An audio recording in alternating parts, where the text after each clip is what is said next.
पल्लवी जी महाराष्ट्र से। राधे राधे महाराज जी। महाराज जी आपको जब से सुना है तब से नाम जप करने में प्रीति बढ़ी है महाराज जी। महाराज जी मैं एक गृहिणी हूँ महाराज जी, गृहिणी के लिए भागवतिक दिनचर्या कैसे होनी चाहिए?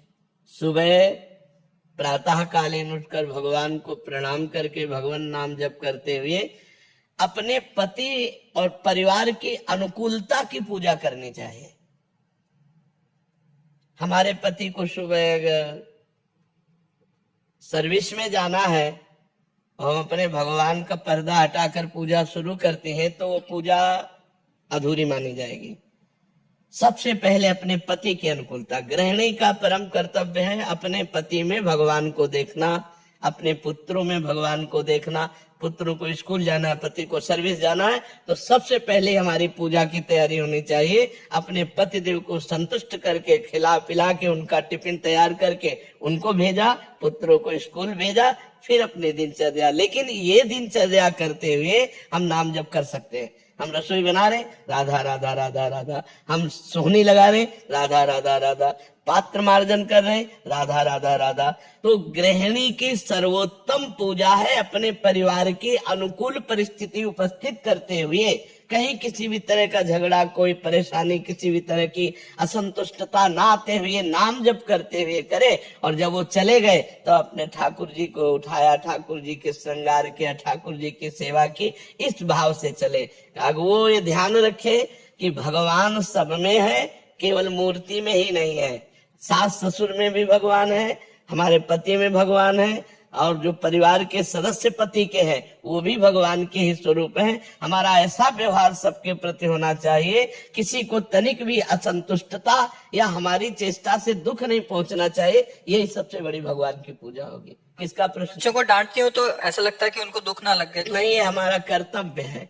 जैसे एक शिष्य अपने गुरु के अधीन जो है, तो गुरु का कर्तव्य है कि शिष्य के दोषों को देखकर उसका दंड विधान करते हुए उसे निर्दोष करे। जैसे एक पुत्र पिता के अधीन रहता है तो पिता का कर्तव्य है पुत्र को गुणवान बनाने के लिए आवश्यकता पड़ने पर उसे डांटे, उसे शासन में ले। तो ये कोई दोष नहीं है, ये तो हमारा कर्तव्य है, हमें कर्तव्य पालन करना है।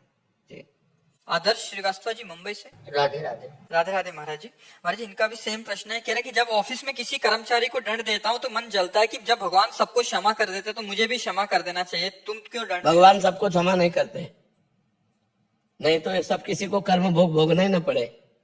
सब मंदिर जाते हैं, सब हाथ जोड़ते हैं, सब जय जय मनाते हैं, नहीं क्षमा करते हैं।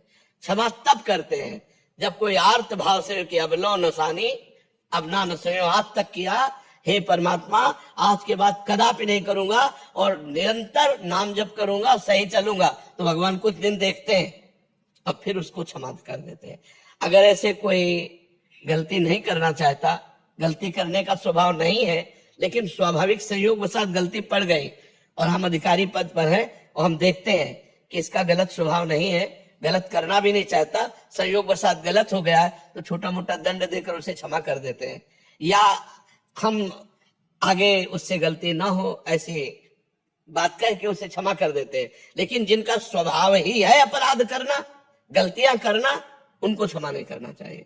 उनका सुधार ही दंड के द्वारा होता है, वो क्षमा के द्वारा ठीक नहीं। क्षमा के द्वारा उनकी आपराधिक प्रवृत्तियां और बढ़ती हैं, उनको दंड के द्वारा पवित्र करके शासन में लेना चाहिए। तो ये भगवान ने इतना तो ज्ञान दिया ही है कि सामने वाला व्यक्ति आपराधिक प्रवृत्ति वाला है या संयोग वसात अपराध बन गया है। कभी कभी ऐसा होता है कि आपराधिक प्रवृत्ति ना होने पर संयोग वसात अपराध बन जाता है। तो संयोग वसात प्रवृत्ति जो नहीं है उसको हमें क्षमा करना चाहिए, लेकिन आपराधिक प्रवृत्ति वाले को क्षमा नहीं करना चाहिए। उसे दंड देना ही भगवान की पूजा है। भगवान ने दंड विधान बनाया क्यों है? मान लो यहाँ तो कानून की ये व्यवस्था है, हमारे यहाँ नरक की व्यवस्था है। बड़े बड़े भयंकर कष्ट नरकों में दिए जाते हैं, तो भगवान ने ही तो बनाया है। जो आपराधिक प्रवृत्ति वाले अपने स्वभाव को नहीं ठीक कर पा रहे हैं और पाप करते चले जा रहे हैं, तो उनका मार्जन होगा दंड। जैसे यहाँ जेल में होता है, डंडा चलता है, 20 साल की सजा हुई, ये हुआ वो, ऐसे वहां भी नर्क का विधान है। जो यहाँ दंड नहीं भोगते उनको फिर नर्क में दंड भोगने को मिलता है। तो इतने कमजोर नहीं होना चाहिए। हर जगह क्षमा नहीं, हर जगह क्षमा काम नहीं करती, कहीं कहीं दंड विधान काम करता है।